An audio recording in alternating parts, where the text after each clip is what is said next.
Black women are broken, okay? Black men are broken. And you know why? Because our culture has been broken.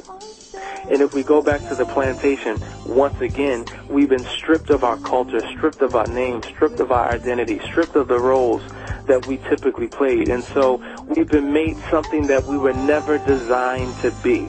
If we look at black women, unfortunately, black women have been created as one thing, but made completely something else.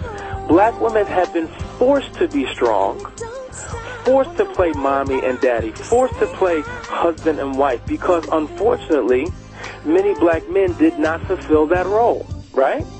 And so you have a mother who now has a high expression of femininity, but she also has a high expression of masculinity because it was required based upon the circumstances that she was in. And so here we go all the way back to the plantation where we saw the slave master would take the babies out of the arms of the mother and sell them off or use them as alligator bait. They would take the very husbands from the wives and would lynch them and castrate them and murder them in front of women.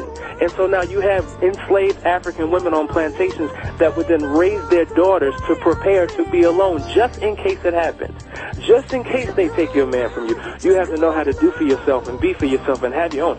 And if we look over the course of time, these are the same lessons that we're still teaching our daughters. I mean, when you talk to most young black girls, they will tell you that either their mother or mother and father have raised them to be strong, to be independent, to do for self. Don't rely on no man. Don't expect nothing from no man. Have you on this, have you on that, do you on this. And that becomes a problem.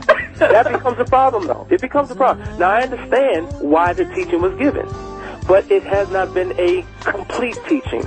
So in essence, they were taught how to take care of yourself, right, in case you are without a man. Unfortunately, not enough women have been given the teaching on how to treat a man or how to be treated by a man if you enter into a relationship. So we haven't given them a complete teaching.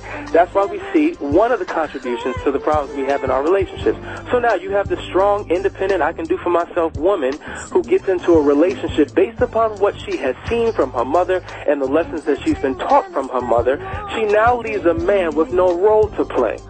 Every man who enters in a relationship wants to be wanted, wants to be needed, wants to have a role to play, wants to have responsibilities.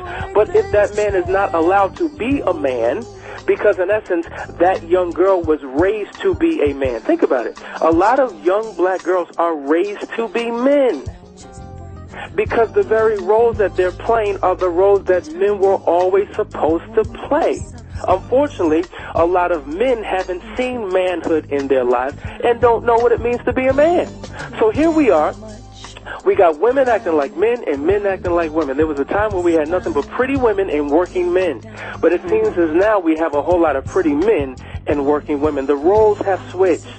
And so now we're playing each other's roles. And then we wonder why there's friction in our relationships.